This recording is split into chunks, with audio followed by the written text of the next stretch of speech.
up until this point, this channel, I've been trying to showcase content that I think that you, the viewer, wants to see. This video is a little different. This video is probably more for me than anyone else. It's probably going to be more therapeutic for me. The clip that I showed at the beginning of the video was essentially the last meaningful ball of my bowling season. And if you watched my previous video, you would have, I talked a little bit about when I was bowling in the single step ladder that my wrist was bothering me, and that I just kind of playing through it. Didn't think too much of it at the time, but I learned the next day during teams that it was a bigger problem than I thought it was, and it basically rendered me useless for the rest of the tournament. Game 5 of day 1, team event, the shot that I showed at the beginning was my third frame. It was actually a triple.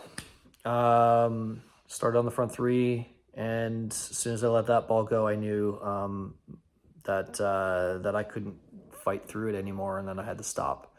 And to detriment of my team, I ended up being a cheerleader for the rest of the tournament. And the one thing I'm going to say, like, it's funny how things work sometimes, I guess. I had quite a few people that were, maybe new to me, new to the Open for sure, but just having conversations, and we're asking about the Open, and I ask questions like, like what are you looking forward to, like how do you think it's going to be, and a lot of people ask, like, what's your advice? Like 3 or 4 people actually were like, what's your advice? And I said, the irony of this is not lost on me, that I said that in a tournament like the Open, winning over feelings. And if you're not bowling well and you find yourself getting pulled or being put on the bench, don't take it personally, and don't let your feelings get in the way, and be a good teammate. And what I didn't anticipate is, 1, for myself to be in that situation, but 2, to be literally rendered useless to my team. Credit to my team, who, if you ask me, was an absolutely stacked team. Still performed absolutely amazing, and we actually qualified first, which gave us double life in the gold medal match. And we ran into a hot Plaza Bowl team that took us both games. And I've had some tough losses in my career, and some bad moments, but having to sit and watch my team do everything they can, and knowing that I couldn't help them, and believing that if I was able to bowl, we would be planning a trip to Ottawa for nationals, it stings more than I would really like to admit. But here we are. And this is where I say that this video, I think, is important, probably more for me than anything else, because I'm not talking to anyone like face to face. And I've talked to quite a few people about it after. Obviously, people are going to ask and see like how I'm doing, and just want to know where I'm at, and reaching out to me, and just, concerned with kind of my well-being, of where I am in my state of mind. And that's fine. Like, I'm fine. I'm a little broken over, this is 3 weeks later now. But valuable lessons I think maybe can take from this. If your body's hurting, listen to it. It's telling you something. And that's like my biggest regret, I think, for this entire event is, if I had known it was going to go the way it went, and I kind of had like a moment where I made a big adjustment, which probably put more pressure on my arm, that caused my injury. In that moment where it was kind of like a turning point, I think it would have just run the course and you know what I mean, and not kind of give it 110%. And hindsight's 2020, I guess, and you don't really think about it at the time, but and that's where I'm at. Like if I just kind of like limped along at 250 average, maybe 260 average, I would have been able to play the team event and help my team, and we would have won, and life would have been great. Instead, I can't turn back time. I really wish I could, but I'm dealing with what I've been told is a tendon problem in my arm. It's in my forearm.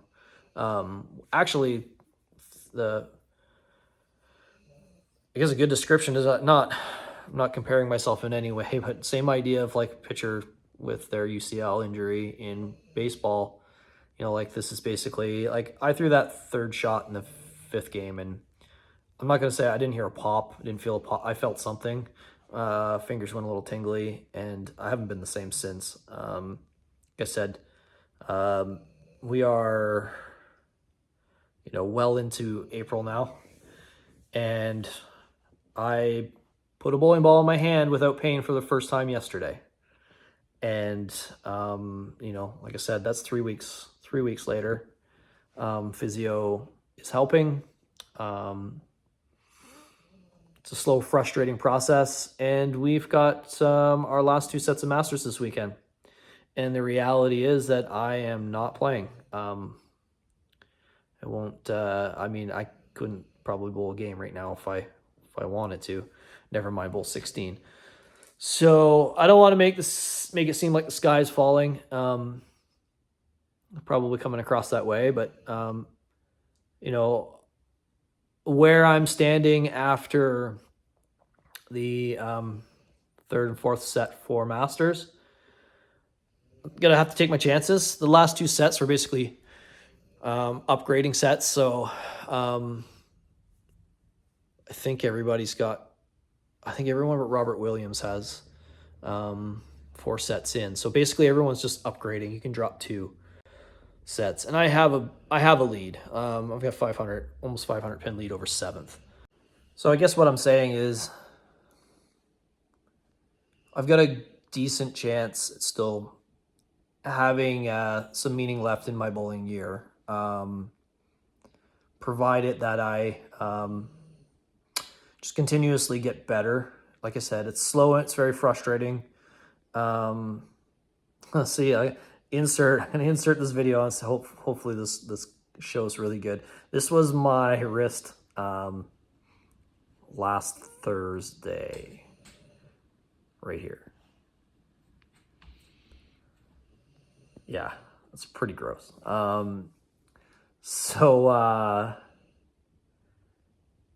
Yeah, I mean, I feel confident that, like, my goal right now, MBT has their main event beginning in May.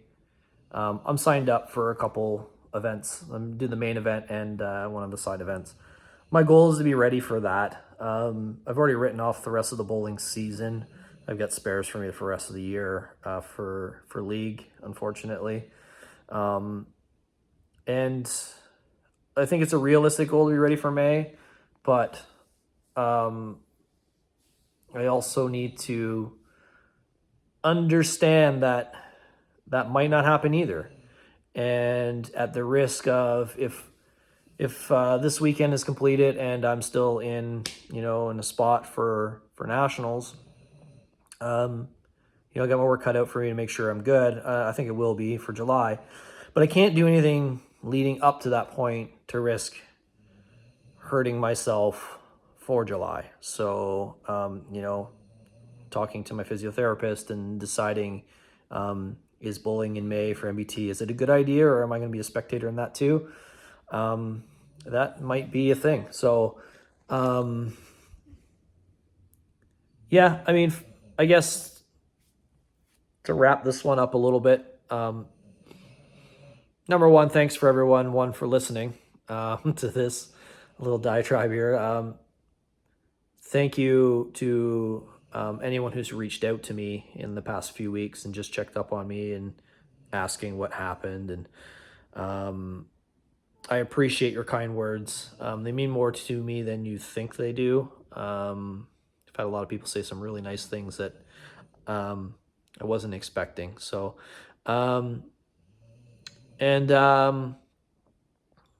thank you to my teammates. I couldn't help in really any regard, and I did my best to be the best teammate I could possibly be. I even tried pulling a sorry Codner. I pulled a prank and got him a little bit worked up, but I just trying to keep I guess the selfish part of me, keep my spirits up high, but also try and keep the team's spirits pretty good and laughing and joking and just trying to be there. And I think that's a valuable lesson to learn.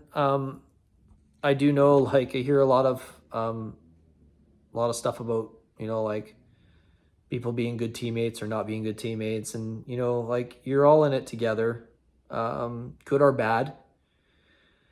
And while the situation was bad for me, my team made me feel good about it. They went above and beyond. They're professionals and they showed it. And I really appreciate that because, my goal for this year was I just wanted to show people in Newfoundland what I could do, and it got derailed. And I'm absolutely torn about it still to this day, but it'll take some time to heal, and everyone who I competed with and competed against helped maybe make this process a little bit quicker, helped me feel a little bit better about myself, and I really appreciate that. So like I said, this video was probably a little bit more for me than for anyone else. And like I said, I told a few people that were asking me about specifically if I was doing something about this in YouTube, and I was like, I think I have to. I think it's important to document. You document the good and the bad, right? So this is definitely not one of the good ones. And I hope a year from now, I can look at this and say, man, I was in a bad spot 1 year ago, but it only got better. And that's all I can hope for. And I keep saying about how the next ball is your most important ball. Well, you know what? Maybe my next time out in the lanes is the most important. And, the next day is the most important.